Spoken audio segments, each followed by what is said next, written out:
Right. So this is chapter 6, text 1. The translation states, the Supreme Personality of Godhead said, one who is unattached to the fruits of his work and who works as he is obligated is in the renounced order of life, and he is the true mystic, not he who lights no fire and performs no duties.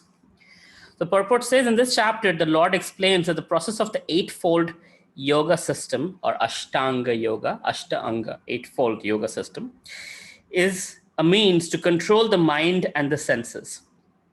However, this is very difficult for people in general to perform, especially in the age of Kali. Although the eightfold yoga system is recommended in this chapter, the Lord emphasizes the process of karma yoga, or acting in Krishna consciousness, is better. Everyone acts in this world to maintain his family and their paraphernalia, and no one is acting without some self-interest, some personal gratification, be it concentrated or extended. So some people might be working for their family and their exactly near and dear ones, or some people might be working for the community, or some people might be working for their religious group or their nation, right? Or their species. But the point is, there is always that self-interest that I am working for my, whatever vicinity, whatever body I identify with. I am Indian, so I'll do it for India. I am a man, so I'll do something for men. I'm a Bengali, so I'll do it for the Bengali community, etc., right? But a God-conscious person doesn't make such distinction. It's for everyone, all creations, not even species, right? Not even humans, all creations. So trees, squirrels, bacteria, not virus. but all living entities are parts and parcels of Krishna. And thus there's compassion, there's respect for all living entities, right? Although the eightfold yoga system is recommended in this chapter, the Lord emphasizes the process of karma yoga, or acting in Krishna consciousness. Everyone acts in this world to maintain his family and their paraphernalia, but no one is working without some self-interest, some personal gratification, be it concentrated or extended. The criteria of perfection is to act in Krishna consciousness, and not with view to enjoy the fruits of his action. To act in Krishna consciousness is a duty of every living entity, because all are constitutionally parts and parcels of the Supreme. So just like the body, right? We have the mouth, the nose, the ears, the hand, the liver, the belly, etc. We have all the organs. The food goes through the mouth, goes to the belly, right? The mouth doesn't say, the tongue doesn't say, okay, I'll enjoy the food, I will not let it go to the belly. No, the job is chew the food, send it to the belly. Belly takes care of digesting it. Energy goes throughout the body. Every part of the body is nourished as a result. But there's no independence. Like, okay, the nose says, no, stay stuck with me. I don't want you to go somewhere else, right? The air goes to the lungs, and the lungs takes care of it, and we are able to survive.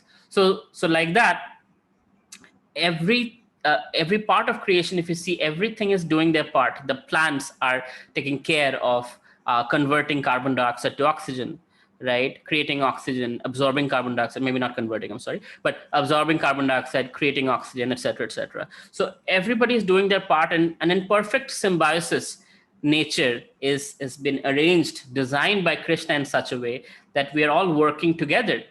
But working together for what? Working together for God consciousness. So serving Krishna means what? That's our constitutional position as parts and parcels of the Supreme. We are part of the entire process, and our duty as a part is to serve the whole, or serve the Supreme. And that's what is being mentioned here. Now, those who don't know are working independently, right? And so if this hand decides to work independently and decides, I'm not going to put the food in the mouth, I'm going to just do my own thing with the food, I'm going to play with the food, what happens? The food doesn't go in the mouth, the whole body gets malnutritioned and it perishes, right? So don't get in the details of it. I'm just giving an example so you understand the concept. So similarly, in this universal system, Everyone is doing their part. Lord Brahma is doing his part. Lord Shiva is doing his part. The demigods are doing their part. The living entities are supposed to do our part. The animals are doing their part. The plants are doing their part. Everybody has their roles to play. And we are all parts of the system. And when we do our roles in perfect harmony, there is happiness and there is abundance. When we decide to use our free will, which only humans have, to act in our own independent way, then we cause trouble. And that's what's happening. People want to take resources, fine, but keep it minimum. But no, we want to mass murder. We want to mass exploit. So, our natural resources are going away. The oceans are getting out of fish.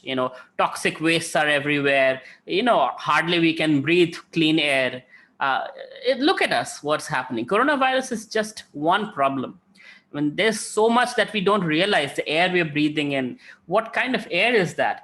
The normal air is supposed to have only 25 particles per unit, but if you stay in Delhi or Calcutta, it's always more than 600. Right? Healthy is below 25. We are always above 600 in major cities. So what kind of air are we breathing? It's actually more detrimental. It's slow death, but it's still detrimental to all living beings. So we have created this environment where it's horrible. And humans are still okay to whatever degree, especially if you are in a good country. War-torn countries I'm not even talking about. But look at animals. We are only 6 billion humans. And we are consuming that many animals per week. More than 6 to 10 billion animals are killed per week around the world. More than that, right? What to speak of trees and forest, and everything is decimated. So acting independently without the mood of service, without the mood of gratitude, has led us to where we are today, which is a very detrimental place. Climate change might not mean much to us. Environmental problems might not mean much to us, but our generation will see in our lifetimes how that affects us, and how even water. I mean, I had donated some 20,000 liters of oxygen. My best friend from America was writing to me as like, wow, this day has come where you're having to sponsor oxygen for people to breathe, right? Where are we in Kali Yuga? Literally, I mean, I didn't think of it that way, but it is really come to that point. Water is bottled, right? Air is being bought. So where are we? But if you look at it, Krishna has created the perfect system where we can have free air, we can have free water, but we have destroyed everything. As a result, we are feeling the consequences. So Bhagavad Gita, that's why it is saying that it is our natural constitutional position to serve the Supreme. To act in Krishna consciousness is a duty of every living entity, because all are constitutionally parts and parcels of the Supreme. The parts of the body work for the satisfaction of the whole body. The limbs of the body do not act for self-satisfaction, but for the satisfaction of the complete whole. Similarly, the living entity who acts for the satisfaction of the Supreme Whole and not for the personal satisfaction is the perfect sannyasi, the perfect yogi, right? Selfless service. What does that mean? Working for other beings, not just. So working for Supreme means working for those who are children of the Supreme. So when we are in Krishna consciousness, doing charity, doing seva, doing service, right? ISKCON feeds more than, I don't know, something like 20 million people, crores of people every single day around the world, right? So tremendous service is being done. Tremendous, not just feeding the body, but feeding the soul, because Krishna Prasad, right? It is purified food. It's prasad. It's offered to Krishna. So it doesn't only have nutritional value for the body, but it has spiritual value for the soul. It's feeding the soul, feeding the mind, and feeding the body with love, right? It's cooked with love. It's served with love, and it's Krishna Prasad. So that's a wholesome, holistic service. Otherwise, what it becomes is, here is some food, right? It's for the body. Okay, today you have food. Now what, right? Are you still happy? Are you feeling internally satisfied? I don't know how many, most of you probably have had the great fortune of eating Krishna Prasad of some temple. And there is a certain satisfaction that comes from it. It is a nourishing effect. And those of you who offer food every day at home, Of course, you know what I mean, right? It's not just a taste, but it's a holistic cure for the heart. It has a deeper impact on the consciousness, right? Because you can be a very depressed person, but have wonderful filters and look great on Instagram, right? But there is something that's lacking inside. And spirituality is something that is feeding that part that is lacking inside. That regardless of how you look externally, internally you're happy, internally you're complete, you're satisfied, you're fulfilled. That's what is being given to us in Krishna consciousness. And for us who are fortunate, we should work for others to receive the same benefit, the same fortune, right? Which many of us are doing, right? So that is what a sannyasi is. A sannyasi is somebody who is the living entity who acts for the satisfaction of the supreme whole and not just for personal satisfaction, is a perfect sannyasi. And what makes Krishna happy? What is the satisfaction of supreme whole? That is the satisfaction of all living entities. Govinda. That means Krishna who gives pleasure to his devotees and pleasure to the cows. Govinda. His name is like that, right? Raman, one who gives pleasure. So Krishna has names where he loves giving pleasure to his devotees. He loves making his devotees happy. So by acting in Krishna's plan of giving true happiness, spiritual happiness, emotional happiness, we are serving in that path. We are serving Krishna by extending Krishna conscious knowledge, Krishna conscious food, Krishna conscious lifestyle, Krishna conscious way of thinking to other living entities. That's how we are giving people, this is how you live in this world to find happiness. Without which you can have everything and still not be happy. You can have a private jet, you can have a fancy Rolls Royce, you can have 10 wives or 10 husbands and still not find happiness. And I know many people who are like that, unfortunately, who have not found happiness. And with them, of course, they're so rich and so powerful. Preaching to them is a little difficult. So what do? I give them prasadam. So that way, through prasadam, it goes inside, they get some benefit and something in their heart, is appeased through that process, right? But of course, base kind of preaching is preaching through example, right?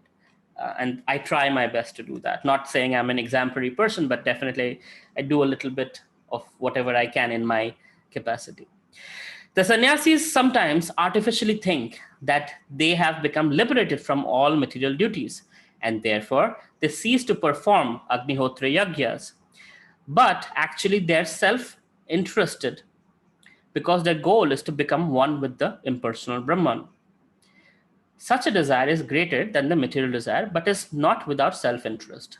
Similarly, the mystic yogi who practices the yoga system with half-open eyes, seizing all material activities, desires some satisfaction for the personal self. But a person acting in Krishna consciousness works for the satisfaction of the whole without self-interest.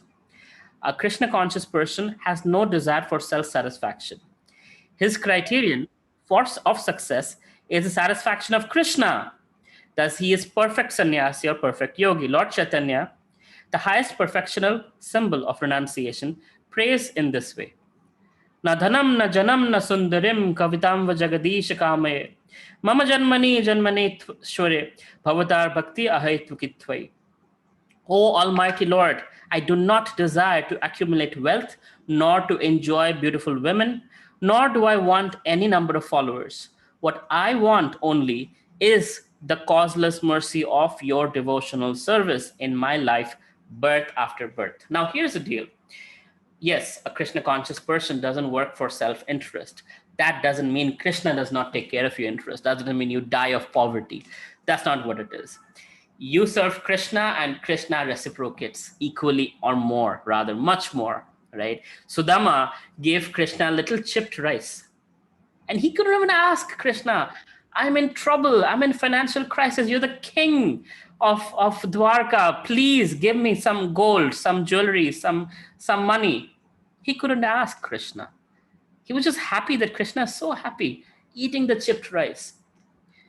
So happy that Krishna was in his mind, actually, Sudama didn't know, but in his mind, Krishna was offering Sudama, wealth, offering him his abode, offering him so much that Rukmini Devi actually held Krishna's hand. It's like, and she's the goddess of fortune. She's Lakshmi Devi.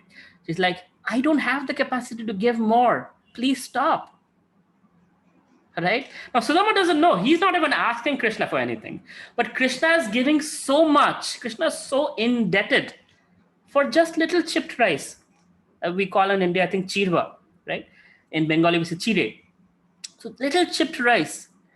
And Krishna is giving so much that even Lakshmi Devi cannot afford to give so much.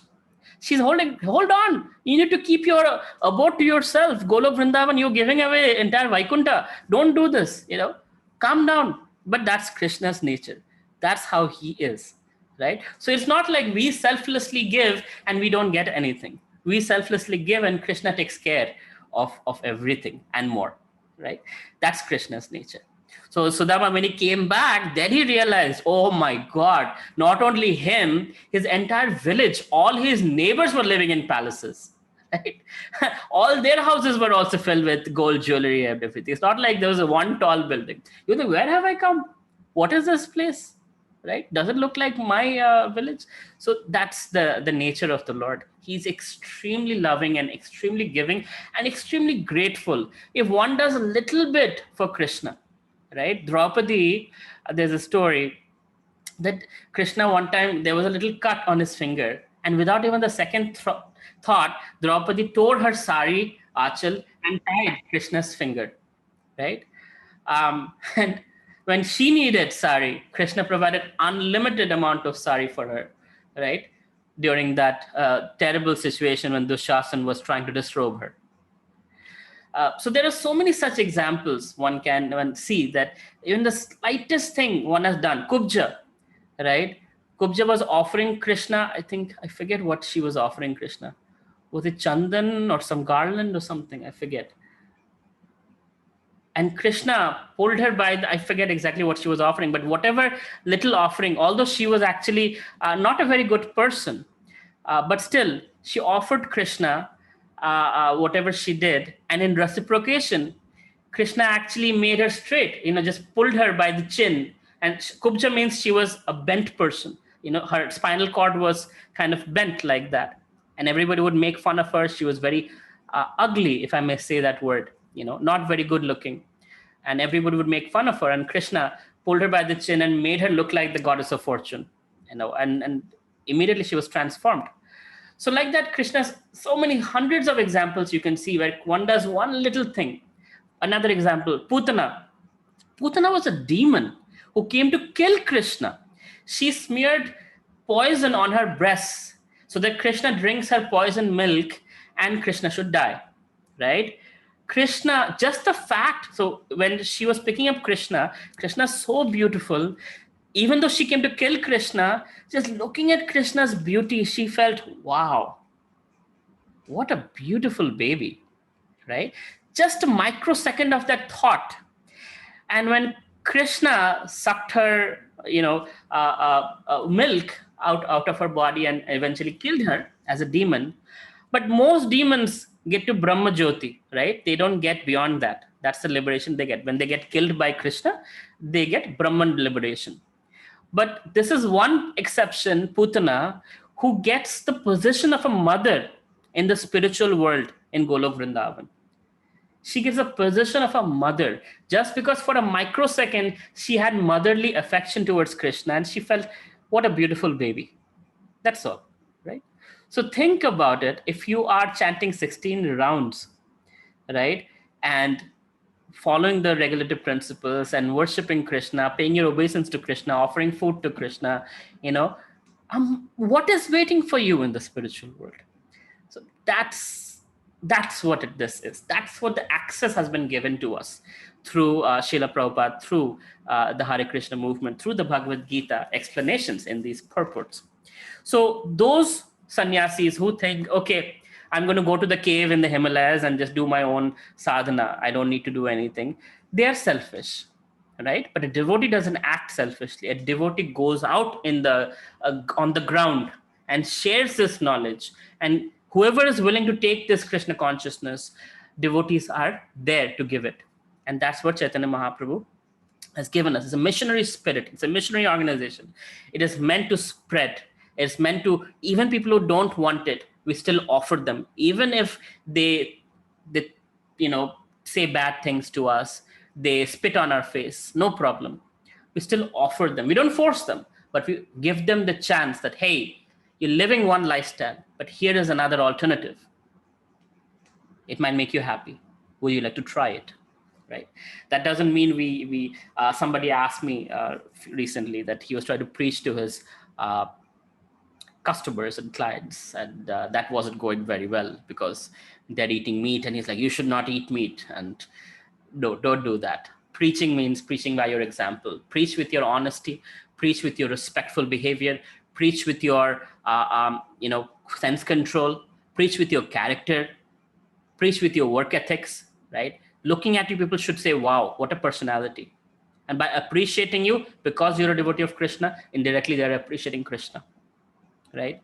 And if they show interest, then you can go further. So preaching has many levels. Preaching is not just reading Bhagavad Gita and telling everybody, hey, know this and do this and do that. No, that's not the only thing that is preaching. That's at a later stage. Initially, people are not ready for it. It is Kali Yuga that we live in.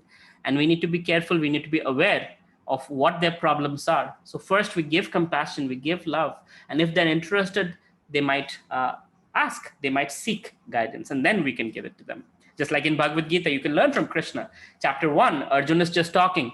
He's giving reasons why not to fight. Krishna is silent.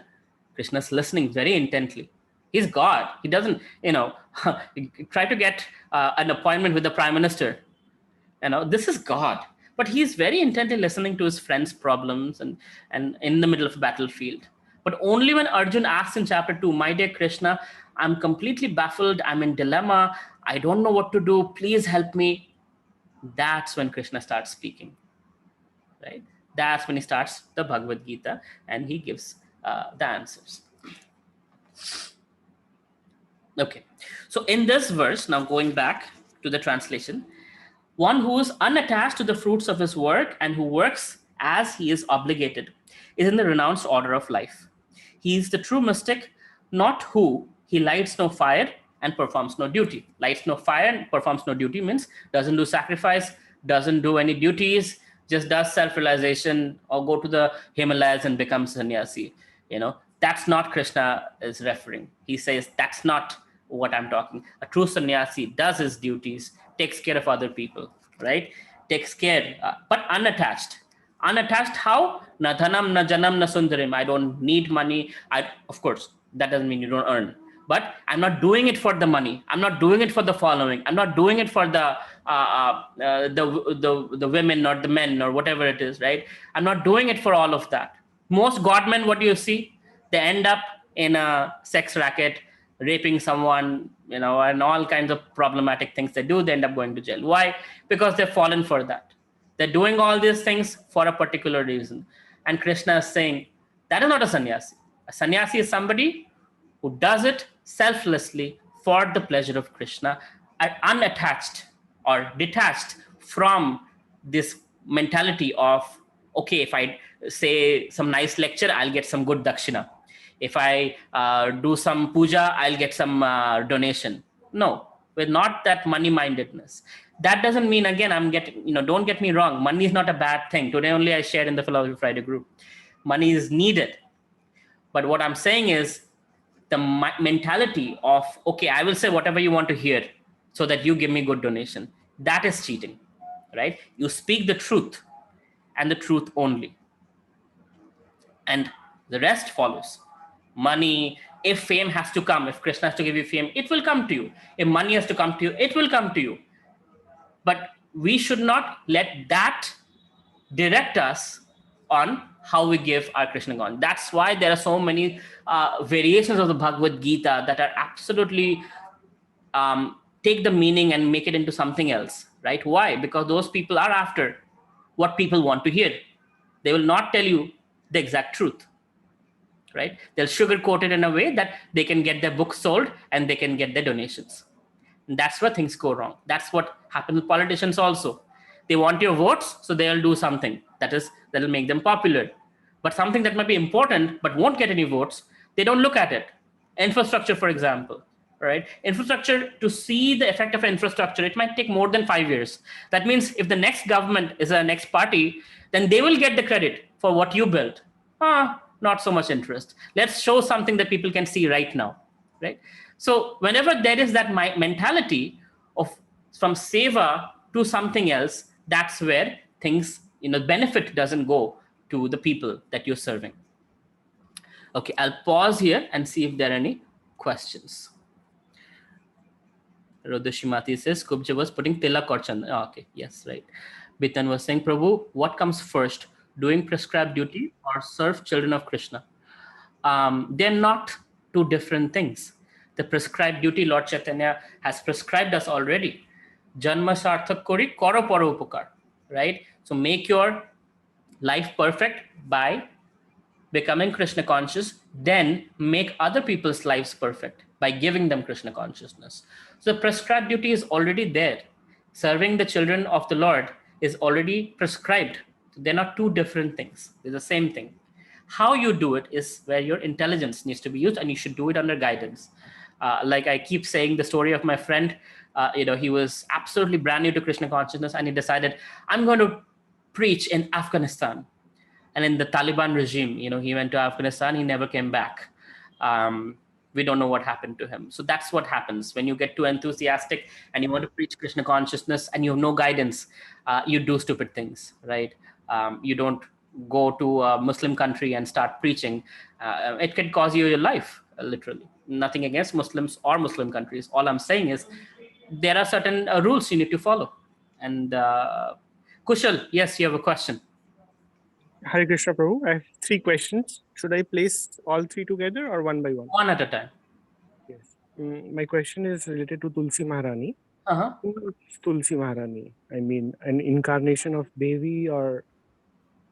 Tulsi Maharani is no incarnation. Tulsi Maharani is Krishna's devotee, a very dear devotee of Krishna, who plans Krishna's daily pastimes. So how Krishna and Radha is going to meet, what kind of things Krishna is going to do throughout the day. So kind of the daily planner of Krishna, that's Tulsi Maharani's role. And her parrots are her pets. So the parrots keep coming back and telling her, Krishna's doing this, Krishna's doing that. And she plans out and makes it more interesting for Krishna. So his pastimes are more relishable. So she's not a Devi or a demigod or anything. She is Krishna's pure devotee. Thank you. The second question is, can we chew tulsi leaves? Yes. And consume? Yes. Okay. Maybe with all teeth, someone says like not with the molars. Somebody told me that too, and I used to swallow tulsi, and it got stuck in my throat, and it was terrible. But then later on, I got clarification from scriptures that it's okay to chew on tulsi. It's not okay to boil her and make tea out of her leaves, right? Okay. That's not recommended. Or put her in hot boiling milk. When you're offering milk to Krishna, you don't put the tulsi on the milk, you put it on the side. Or at least milk cools down a little, then you put tulsi. So we try not to cook her leaves, but chewing is fine. And various form of medications we get, so it must be processed using heating techniques or other techniques. Again, it's Kali Yoga. You don't know, there's not much control you have. In the strictest sense, most devotees who follow it very strictly don't drink tulsi tea or things where tulsi has been commercially processed and kind of tortured in one sense. But you're not in the strictest sense following. If you're following, then don't do it. If you're not following, it's tulsi regardless. It's beneficial to you. One more question. Is tulsi leaves only used for offering Krishna or Vishnu Tattva, or only can be not even Radharani, only Vishnu Tattva. Only Vishnu Tattva, not with any other demigods, nothing. No. Okay. Because she is far above demigods. Krishna's pure devotees by default are far above demigods. So Tulsi Maharani, being the personality she is, she should not be at the feet of demigods by any means. Thank you so much. She's Bhakti Devi. When you go to Vrindavan, Vrinda Rani, Vrindavan is named after her. So she's a very special personality. Just to give you an example, one time I think in Dwarka, Rukmini Devi, I'm forgetting, sorry, the details of it, but basically there was all this gold, jewelry, all the wonderful things in one side of the balance, and somebody put Tulsi on the other side of the balance, and the balance tilted towards Tulsi, because that's how dear Krishna wanted to showcase. That's how dear Tulsi is. Thank you so much, Prabhu. Most welcome. I don't think I said that right. I'm sorry. There was Krishna on one side of the balance, and the other side was all this gold jewelry of the same weight of Krishna. But Krishna's weight, you can imagine, he's the creator. So there was nothing was moving. But as soon as Tulsi was put there, then the balance tilted, right? So Krishna on one side and all these other things, but Tulsi balanced it out. Okay, thank you, Kushal, for finally asking a question. You're very shy. All right. Vitan, understood, Prabhu. Hare Krishna, Vibhuti Mal. Thank you for clarifying. Tulsi chewing. Vidushi, we are preaching Krishna, then shouldn't we directly be preaching Vishnu? I don't know what you mean by that, Vidushi Mataji. Preaching Vishnu as in what?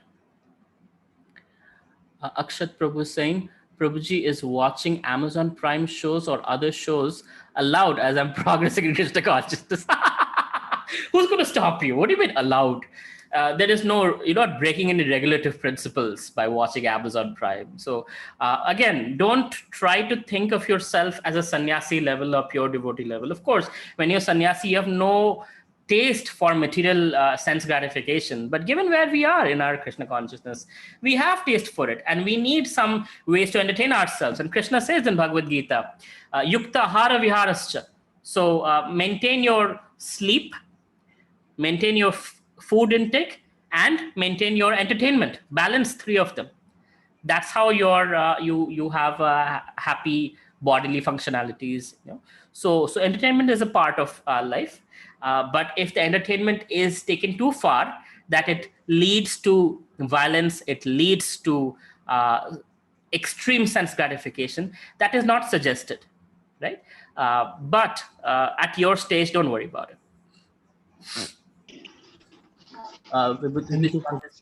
He is incarnation of Vishnu. That's why I asked. No, that's a misconception. Krishna is not incarnation of Vishnu. Vishnu is expansion of Krishna. So this is a very common Hindu misconception that all the Vishnu tattvas are incarnation of Vishnu. The Dasavataras are incarnations of Vishnu. Not true. So if I'm going to explain this, okay, let me just, first, fine. So there is Krishna as the original personality of Godhead. From Krishna, there's two personalities. There's Balaram and there's Srimati Radharani. Balaram is, from him, all the Vishnu tattvas come, right? And from Srimati Radharani, all the Shakti tattvas come. So all the gopis have come from Srimati Radharani. The Lakshmi Devis, they have come from Srimati Radharani. So Radharani, from her, all the Shakti, the loving potency of the Lord. And from Lord Balaram, if you see, he takes care of entire creation. He's Anantasesh, holding on the universes and things in place. So Lord Balaram, from him comes Mahavishnu. From Mahavishnu's pores, the universes come out. And in each universe, Mahavishnu expands to Vishnu, who takes care. I'm not getting the technical names, Karna, Daksha, Vishnu and all, to confuse you. But basically, from Mahavishnu expands Vishnus. Each universe has a Vishnu, right? Who's lying in the milk ocean, lying on the Anantasesh that you see. And each Vishnu is the soul of the universe who's maintaining and sustaining this universe. He is the boss. He maintains the universe. Lord Brahma has been given the potency to create and engineered the universe. Lord Vishnu maintains that particular universe. And when it comes to the right time, Lord Shiva comes and destroys the universe. But that Vishnu, now why is a misconception in Hinduism that Krishna or Ram is the avatar of Vishnu, because when avatar means one who descends to material world, when they descend to this material world, Lord Vishnu has a role to play in that. As a result, so it's kind of like the gateway in one sense. Kind of like when, let's say, the US president comes to India, the US ambassador in India will obviously be there to greet him and to bring him in, right? But that doesn't mean the US ambassador is more than the US president. So Krishna is the original personality of Godhead. Ishvara Parama Krishna Satchidananda Vigraha Anadir Adir Govinda Sarvakarana Karanam. Anadir Adir, he is the oldest. He is the original being in creation. From him, all beings have come. So in Bhagavatam, it is said, Ekayamsa Kalo Pungsha Krishnastu Bhagavan Swayam. When it describes all the avatars, it mentions Krishna is not avatar. Krishna is the original personality of Godhead. Yes, it is a misconception. Krishna is the original personality of Godhead. Even in the Dasavatar Stotra, if you look at it, in Dhyāna-yoga, it says, Keshava Dhrita Balarama Rupa Jaya Jagadesha Hare. So Balaram is being mentioned as avatar, not Krishna. Keshava Dhrita Narahari Rupa. Krishna takes, he takes Narahari or Narsimadev. Keshava Dhrita Matsya Rupa. Keshava Dhrita. Everywhere Keshava Dhrita. And Dasavatar Stotra is like that, right? So Krishna is the original personality of Godhead. He expands to Narsimadev. He expands to Balaram. He expands to Parshuram. He expands to Matsya Avatar. He expands to all the different, Kalki Avatar in Kali Yoga. At the end of Kali Yoga, Kalki Avatar is going to come. So Keshava Dhrita Buddha Swarupa, right? He will came as Buddha. But expansion. But who's expanding? The original personality, Krishna. Who's saying it? Lord Brahma is saying it. Ishvara Parama Krishna. So Lord Brahma was mistaken, like, oh, you must be God. You have created this creation. No, I'm not God. I have a father who's Krishna.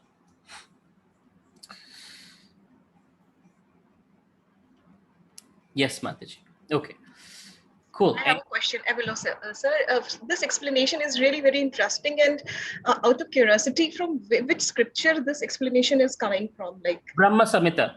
Lord Brahma actually gives the description of creation. Okay. And after talking about creation, how it all happens, expansions and all of that, he talks about Krishna. So he gives a Govindam prayers where he describes who is Krishna, difference between Krishna and Shiva, etc., right? So very vivid descriptions are given by Lord Brahma himself. All right, thank you so much. And it correlates with Vishnu Puran, it correlates with Padma Puran and Srimad Bhagavatam. They all say the same thing. So Srimad Bhagavatam's main, you can say the core, there's always one verse that is the core of every scripture. So core verse is Ekayamsha Kalopumsha Krishnastu Bhagavan Swayam. Bhagavan Swayam is, he is God himself. He is not an avatar. And this is coming after describing all the avatars. When it comes to Krishna, it's like Krishna is not an avatar. He comes only so many Manvantar periods, and he is the original personality of Godhead. From him, every other being has come. All right. Thank you so much. Most welcome. All right. Anything else? Shudipto has shared. Thank you, Shudipto. Okay, we'll go back to, do we have time? Yes, we do. Okay, Bitan has a question. Prabhu, why there is misconception about Lord Shiva? What is the relationship between Shiva and Lord Krishna? Is Shiva the avatar of Krishna? No, Shiva is not avatar of Krishna. Lord Shiva is the category by himself. Just like there's Vishnu Tattva category, in which it's all the Tattva as in category, right? So there's Krishna, Vishnu, Mahavishnu, Lord Ram, Narsimha, etc., right? So there's the Vishnu Tattva category. There's Jiva Tattva category. That's us, living entities who are Jiva Tattva. So like there's Shiva Tattva category. He's a category by himself, Lord Shiva. And Lord Brahma describes Lord Shiva and Lord Krishna as just like milk and yogurt, right? Dahi. So they're almost same, but not the same, right? So Lord Shiva is almost God, but not God. And Lord Shiva's special role is, so if you look at it, this Devi Dham, where we are. This is the material world. Beyond that, there is Shivdham or Kailash. Beyond that, there's Brahma Jyoti. Beyond that, there's Vaikuntha Dham, where Lord, Krishna and all the avatars, they reside there. So Lord Shiva has his own dham, and he is, through him, Krishna interacts with material nature. Krishna does not directly interact with material nature or Maya. He interacts with material nature through Lord Shiva. Right? So if you see, Lord Ram is worshipping Lord Shiva. Lord Shiva, also there are examples where he's worshipping Lord Krishna. In fact, he's always worshipping Lord Krishna. If you see any picture of Lord Shiva, he's actually with beads and is chanting the holy name of the Lord, right? With eyes closed, he's meditating on the Supreme Personality of Godhead. So Lord Shiva is always meditating on the Lord. And when Lord Ram, he offers in, what's that place called in South India? Rameshwaram, Rameshwaram, right? That's where. So there's a wonderful relationship between. So what happens is, in Hinduism, Shivites and Vaishnavas have always had this war, kind of like Shias and Sunnis, right? Okay, I should compare. But anyway, Shivites and Vaishnavas have always been at war. But Lord Shiva and Lord Krishna, there is no problem there. It's very, very beautiful relationship, in fact. And because they are very clear who's who. We have problems. But even Lord Shiva has mentioned very clearly that the worship of Lord Vishnu is the highest. For those of people anyway gets confused that, oh, Lord Shiva, Bhutnath, he is our father, so he should the personality of Godhead. He's very clear. He's like the highest worship is Aradhananam Sarvesham Vishnu Aradhana Param. So Vishnu Aradhana is Param. That's the highest worship. So you should worship. So there's plenty of scriptures. I don't want to bore you with it, but the point is that read the Brahma Samhita. You will understand the differences. But again, why focus on differences, right? We have received Krishna consciousness. Let's focus on that. We are small. We have a short life, especially with Corona. I don't know how short our life is. So let's just focus on what we have and make the most of our Krishna conscious life. Next verse. Somebody wants to read? Text 2. Prabhuji, may I? Please. Chapter 6, verse 2. Yam sannyasam iti prahur yogam tam vidhi Pāṇḍava nahai asanyasta sankalpo yogi bhavati kaschana. Translation. What is called renunciation you should know to be the same as yoga, or linking oneself with the Supreme, O son of Pāṇḍu, for one can never become a yogi unless he renounces the desire for sense gratification. Thank you so much, Prabhu. And very nice Sanskrit pronunciation, by the way, Krishna Prabhu. Thank you so much. What is called renunciation? You should know to be the same as yoga, or linking oneself with Supreme. So we have discussed this many times, but yoga means yog, to connect, right? So bhakti yoga means connecting with the Supreme through bhakti. Jnana yoga means connecting with the Supreme through jnana. Karma yoga means connecting through your actions, right? Ashtanga yoga means through your breathing, through meditation, connecting with the Supreme. So renunciation is a very important aspect of spiritual life. So Krishna is saying, O son of Pāṇḍu, for one can never become a yogi unless he renounces a desire for sense gratification. So my question to all the great sages in our group is, what does this mean? Should we not gratify our senses? Should we not smell good things? Should we not eat good food? Should we not wear good clothes? What does this mean? Yeah, only after Krishna is satisfied, we can do that. Okay. Yes, true. We can do everything, but the Controlled meaning by will be the different. sense Like if you are gratification, actually that sensitive, attitude. Sorry, I couldn't understand. Both of you were speaking at the same time. Go ahead, Anand Prabhu, and then Puja Puja. Mataji, you can go ahead. Okay. So like whatever senses we have, we can actually utilize it in the service of Krishna. Like If you are eating food, we should eat Krishna Prasadam. If we are seeing, maybe we are sometimes see opposite gender. So at that time, we can see the deity of the Lord Krishna. Really? Good luck with that. That's not very practical. Let's not fool ourselves. But I see what you're saying. Yeah. So yes, Puja Mataji, go ahead.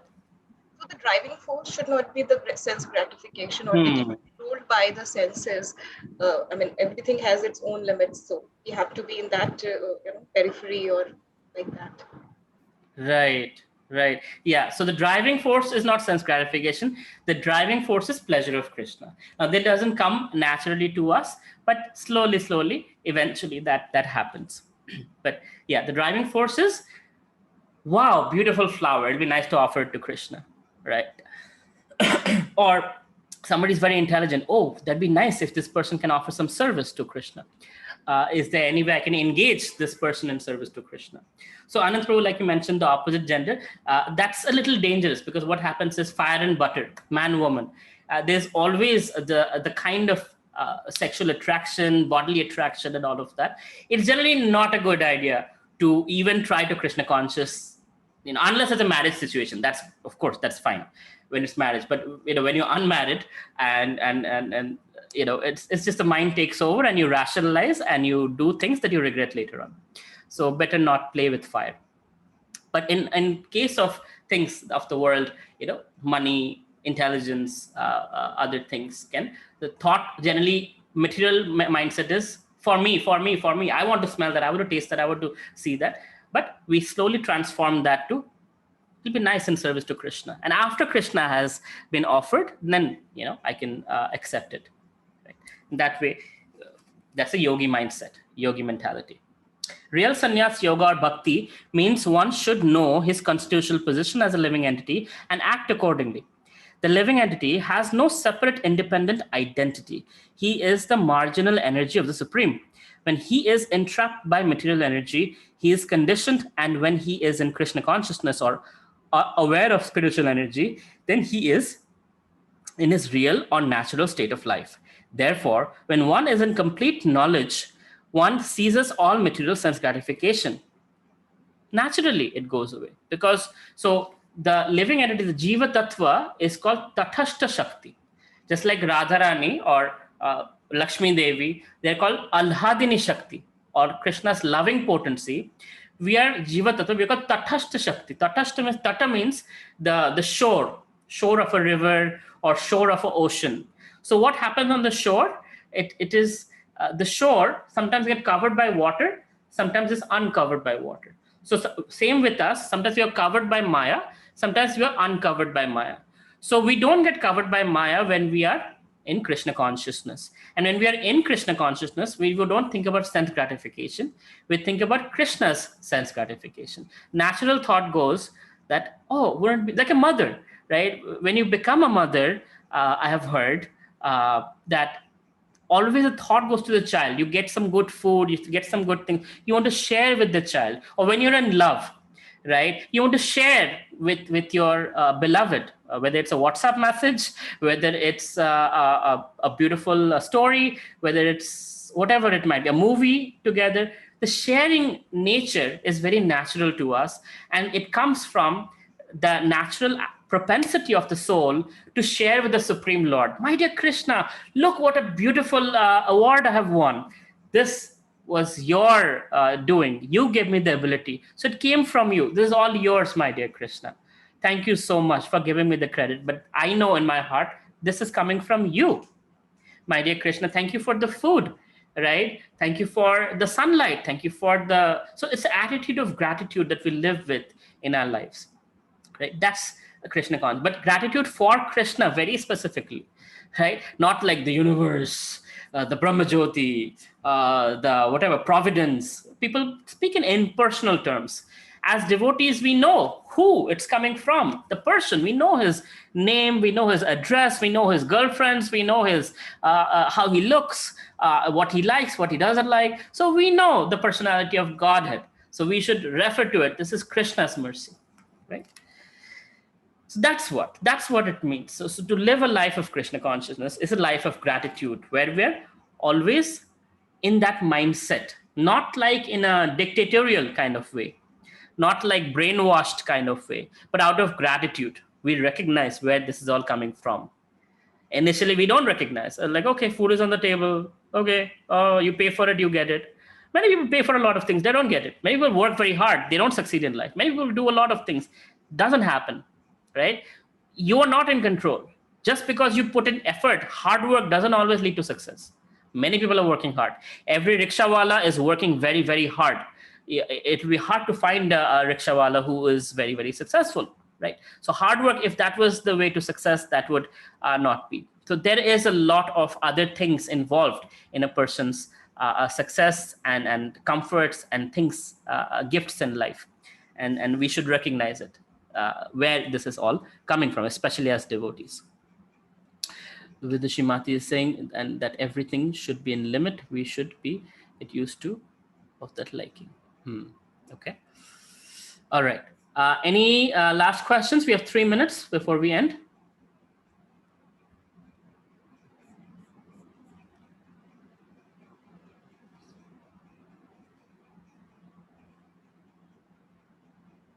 Prabhuji, you mentioned that Lord Shiva says that like worshipping Vishnu is the highest form of worship, right? You mentioned a few minutes back. Like, why couldn't he say Krishna? Because at the end of the day, Krishna is the Supreme Personality of Godhead, right? You should ask Lord Shiva when you meet him. See, also the thing is, when you are doing government activity, you don't say Narendra, right? You say the Prime Minister. You say Modi ji. You say a more reverent term. So Vishnu is Krishna in office. Krishna is his personal, in bedroom, in his own personal life. So that's not generally that much referred to or accessible to common people.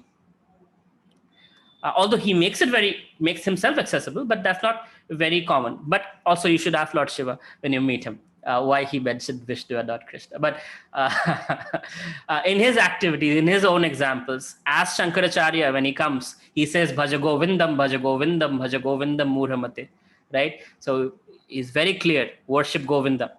So in his incarnation as Shankaracharya, he is very direct and very clear. So it's he can say whatever he wants, Vishnu or Krishna. That doesn't make a difference. Okay, Partha Chaudhary, Prabhuji, who is Radha and Rukmini in association with Krishna? Radha is Krishna's lover in Vrindavan, Rukmini is Krishna's wife in Dwarka. Both are internal potencies or Alahadini Shakti, as I mentioned. Both are different forms of Srimati Radharani. Mood is different. Radharani is more intimate. Rukmini Devi, being wife, is not as intimate. Of course, wife means very close, but not as intimate as Srimati Radharani. There are levels of intimacy. Again, I'm not getting into too much details because Hare Krishna, Prabhuji. Hare Krishna. I have a question. Yes, Rupam Prabhu. Yeah. As you mentioned that Balram is an expansion of Sri Krishna. Actually, can you clarify it more? Because as we see Mahabharata or in the Bhulok, in this world, when they appear in this world, Balaram appears in the womb before Krishna as elder brother. Yes. But it's not like that's when they appeared. They have always existed, right? Krishna Balaram has always existed. When Narasimhadev came in Satya-yoga, it's not like Narasimhadev didn't exist before. Or he just became Narasimhadev for Hiranyakashipu. Or Kurmavatar or Matsyavatar, they didn't exist before. They all exist. Eternally they exist. Eternally these pastimes go on. Dwapar Yuga has come before. Krishna has come before also. So in this Leela, Bhu Leela, like Balaram is Lakshman, for example. In Ram Leela, Lord Ram comes first. He's the elder brother. Lakshman comes later. Same personality. Balaram is Lakshman. Krishna is Lord Ram. Same personality. In Krishna Leela, Balaram comes first. Krishna comes second. But that doesn't mean that in the spiritual position, that is what the reality is. This is the Leela. This is Bhu Leela. In the material world, that's how the Leela has transpired. Does it make sense? Yes. You don't Thank you, sound Prabhu. convinced. Actually, I was a bit confused about what you said. That mm, I was confused of Krishna Leela and the other Leela you said. That's where I confused. Yeah.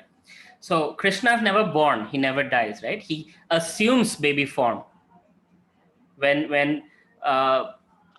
in the prison cell of Kamsa, he appeared in Narayan form, Shankha Chakra Gada Padma.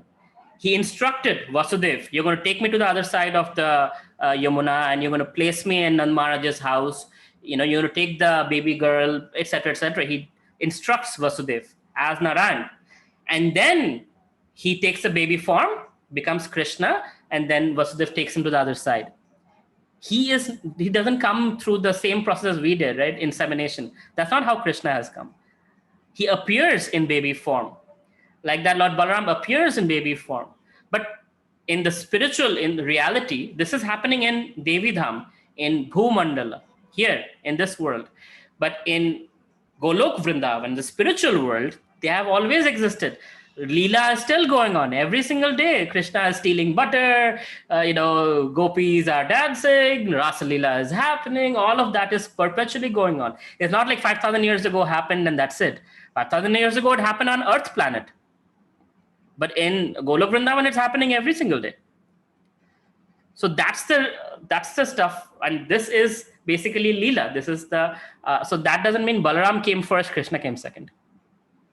So that's why we say Avirbhav Tithi. Avirbhav as in it's the appearance day of the Lord, not birthday. Yes, Naveen Prabhu. Hare Krishna, Prabhuji. Hare Krishna, Prabhu. Prabhuji, this is regarding one question I have regarding the regulative principles, the 4 regulative principles. Mm-hmm. Actually, I was having a conversation with one of my friend, okay, and we had a discussion about this meat eating. So he said that I can show you enough people, vegetarian people they are corrupt and they are not that good natured and all. So why you are telling, or why you are emphasizing on no meat eating and all? And I was like, I was speechless. I couldn't come up with an answer. So the 4 regulative principles, Naveen Prabhu, is meant for us to elevate ourselves from animal life to human life. It is nothing to do with spirituality. Only when you are human life, then you can pursue spirituality. You have to first qualify yourself as a human. Otherwise, scriptures call us Dvipada Pashu, 2-legged animal.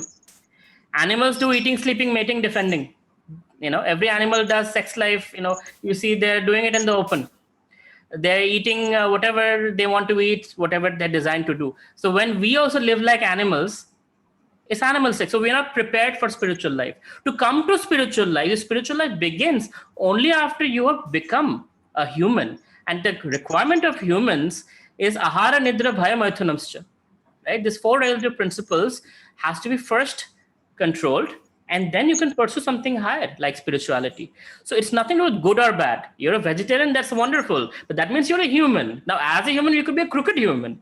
You can be a thug, you can be a thief. A lot of UP, Bihar, that area, a lot of thugs are vegetarians. They're robbers and they're murderers, but they're vegetarians. So vegetarianism is not the ultimate spiritual position. Vegetarianism is the basic requirement beyond which you can start your spiritual life. If somebody doesn't do spiritual life and does murdering and killing, that's their problem. To take the CAT exam, you must have taken at least class 10 exam, right? Yes. To go to college, you must have taken at least class 12, take the joint entrance, and then you can go for engineering. So it's a prerequisite to spiritual life, starts when you become a human. And prerequisite to human life is following the 4 regulative principles. Ahara, nidra, bhayo, maithunamscha. Okay, given in thank you. Hitopadesh. All right. Sorry, I've taken 6 minutes of your time extra. My apologies. Srila Prabhupada ki jai, Srimad Bhagavad Gita ki jai. Hare Krishna, everyone. Have a good night. Hare Krishna. Hare Krishna.